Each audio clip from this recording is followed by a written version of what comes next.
To introduce our speaker for this morning, Ms. Lori Carter. I have my descriptive script here. Lori Carter is a certified medium and healer and permitted teacher in the Cassadaga Spiritualist camp. She is also a freelance writer and author and co-author of several self-published books. You can find more about her, to include her writing, on her website from theethers.com. I look forward to what Lori will share with you today. Please welcome Lori Carter.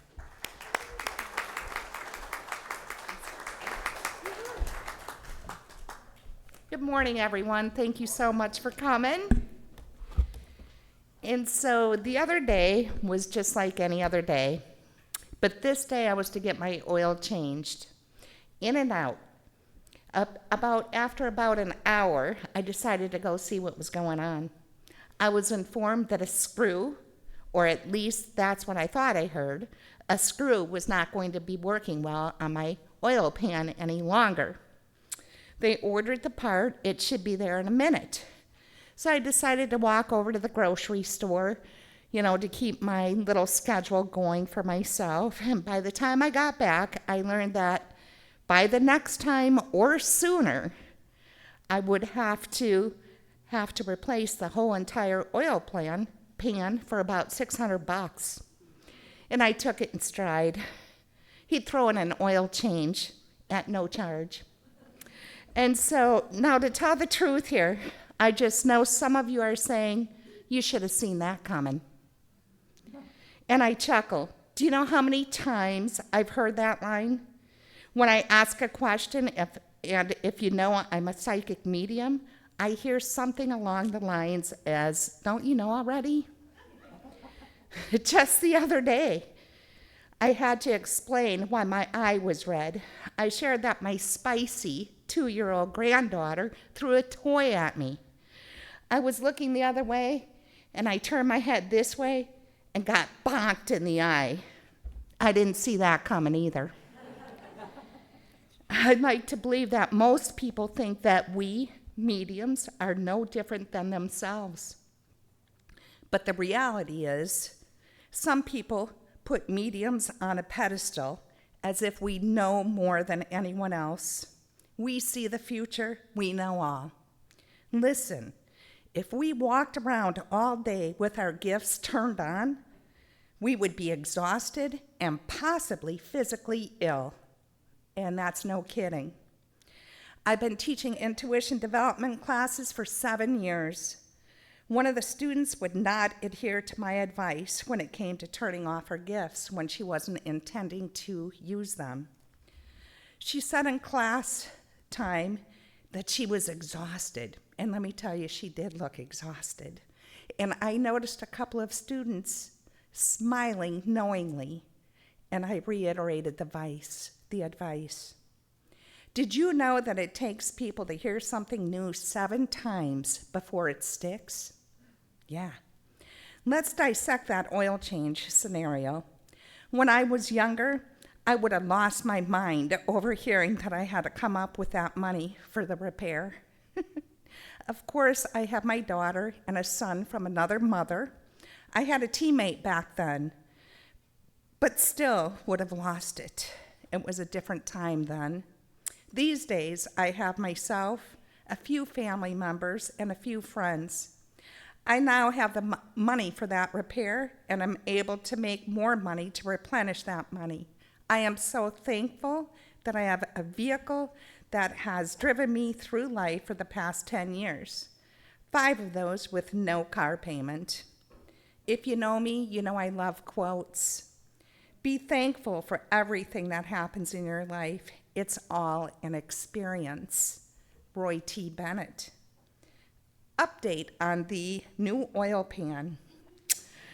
With the help of Spirit, manifested that money. I dropped the car off the night before, and it was to be the first job of the day. 4 hours later, I called to check in. And now I pretend to act like I know what I'm talking about, but I really don't. The O-ring leaked. And then later that day, with the new oil ring, it was determined that there was a hairline crack in an oil pan itself. I honestly wondered where they got the part, but okay. I did my best to remain calm throughout the day. Finally, near the end of the day, I was informed that the new part would arrive at 9:30 a.m. the following day. I said, please keep me informed. Can anyone else here relate to that scenario? Little frustrating, right? I have to tell you, when I dropped my keys off the previous day, I said, see you tomorrow. And the clerk, the gentleman behind the counter, responded, if everything goes okay. And I'm like, oh. I was like, okay. I was a little uneasy about it. Got outside, got in my daughter's car, who is also a psychic medium. And I said, I think I should go get my keys back. And she said, Mom, it'll be all right, but do what you want. And so we all have the gifts.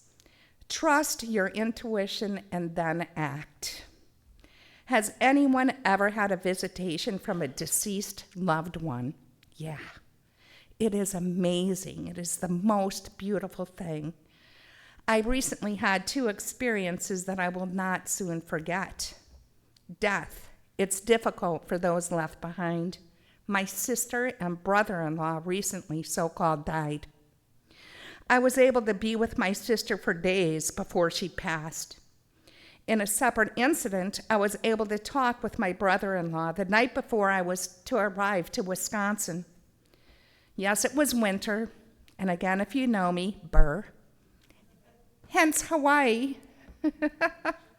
We chatted about Sue's impending demise, and we were able to have our little cry with each other. And, I knew the day was coming. I just knew on some level. I am a medium. Yes, we can see things for ourselves when we are supposed to or when we are allowed to. My sister visited the summer before. I knew then something was up. She had no idea, although she was suffering from Crohn's and ended up passing of leukemia. I put it out of my head and continued to enjoy our time together, to include late-night chats on the phone after she returned home. And so back in Wisconsin, the next day, my younger sister came to pick me up, and we arrived in Sue's hospital room. Sue is my sister. It's when we found out that my brother-in-law had a heart attack that morning. He died a few days after my sister. It took me months to come out of that. It was sad. It is sad when we lose loved ones. I cried. I healed. We all do eventually. My point in telling you this story is to remind you, to remind everyone, the universe, that I am human. A real person, very similar to everyone else. And here's a lovely quote. When you die, the energy that kept you alive filters into the people you loved. Did you know that? It's like a fire you've tended all your life, and the sparks are scattered into the wind. That's why we survive as long as we do, because the people who loved us keep us going. Kevin Brockmeyer. I get reminded almost daily that I am thankful and grateful for my gifts of seeing, feeling, knowing, and hearing. I am thankful and grateful that I am able to help others in their greatest times of need. I mean, listen to this one. One of my first clients was a woman and her husband, and this was about 8 years ago. I found during the reading that their toddler choked on a grate at daycare and so-called died. God bless it. I was thankful to bring him through, and thankful I was there to hold this mother in my arms while she sobbed. Imagine. Crying is healing, so never, ever apologize for it. Great advice from my daughter, Sydney. There are some old-time mediums here that would put me to shame for sharing information about readings. And I respect their opinions. However, I do share at times and do not reveal my sources. Thankfully, as a reporter for 25 years, I was not put in the situation to have to. I truly believe when little ones so-called die, they are ascended masters, only needing to feel the love of their mothers and or fathers. Isn't that just a beautiful thought? Most times, I do not remember my readings unless they are profound to some point. Also, some of those memories fade as days go by. I know today is Sunday because I am here. I get it. I lost track of time before I realized I was a medium. But now months go by, and I wonder where the heck those days went and those months. Does that happen to you? I've had thousands of clients since becoming a certified psychic medium here in Cassadaga Spiritualist Camp. Let's face it, life happens daily. Some clients come in who are in tough spots. They may be in the process of healing body, mind, spirit, healing relationships, romance seeking. Sometimes they ask specific questions. Are they moving? Should I get a divorce or should I stay? For me, most times, Spirit will not tell clients to get a divorce or not. Just saying. The client, and you know what the really remarkable thing is? The client already knows the answer to it if they would just dig deep enough and trust their intuition. Clients are not always seeking information about life-changing situations. One time I had a man come to me who resembled Ernest Hemingway, and sure enough, he was a writer. Amazing. He just wanted to see what I and Spirit had to say. He later said people have told him about being Hemingway in the past. And of course, I and other psychic mediums bring in loved ones who have passed from this existence. One time I brought a client's aunt through, and halfway through the reading, I asked if they had any questions. Most come for specific reasons. He wanted to know why she cursed the family. Okay, listen, my mind was going, uh-oh, what am I going to say here? I was a little shocked, but I kept it cool and eventually said that he might want to find another reader, and I would help him. Checking in with that oil pan change, after nearly 2 days, I finally got my vehicle back. The mechanic and I talked it out. I gave him $20 for his trouble and then shared the story about how I initially dropped off the keys. I thought to drop off prosperity affirmations for that shop so they could raise the vibration there. I never did. I must say, the thought came to me that this was Spirit's way of telling me to slow down. I get those nudges once in a while. Sometimes they are more than nudges. I got a question for you. Have you ever been told you shouldn't charge for your gifts? Ludicrous, right? I'd love to get a free haircut, free doctor appointments, free surgeries, free schooling, and the list goes on. Some people have said I should not charge for my gifts. We all need money to live on this earth plane. I've done a lot of work to get to where I am today, and I'm sure a lot of you have too. I've paid a lot of money for all of my educations, college, and psychic mediumship classes for years and years and years. And let's not forget about life. We've all made choices, and we've had to pay for those choices one way or another. I love doing what I do. I help people with spiritual guidance, connect with Spirit, allow my healing energies to assist in any way that a client is in need of. I started taking mediumship development classes in 2004, growing my gifts, and I so love teaching students to open to their God-given gifts. I open my heart center to assist. I've had a couple of terrible reviews on TripAdvisor or possibly elsewhere. I do my best not to allow that negativity into my being. It does hurt, and sometimes it cuts like a knife. And you wonder, what am I doing here? You know, what am I doing? Honestly, I almost feel like it's worse than a write-up that I've ever gotten at a regular job. Or how about the principal's office? I've been there. How about you? In the review on TripAdvisor, and I will paraphrase, it was stated that I had nothing correct. She couldn't connect with any of the people who came through, and the things that I did have correct, which was already noted previously that I had nothing correct, I searched her on the internet to find out about information about her. And I'm like, oh my goodness, do you think I really have time for that?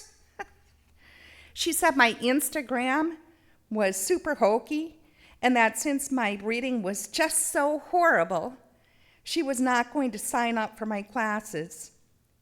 She also did admit that it was her first reading. And so, now to be fair to this individual, we are all on a healing journey. I get that.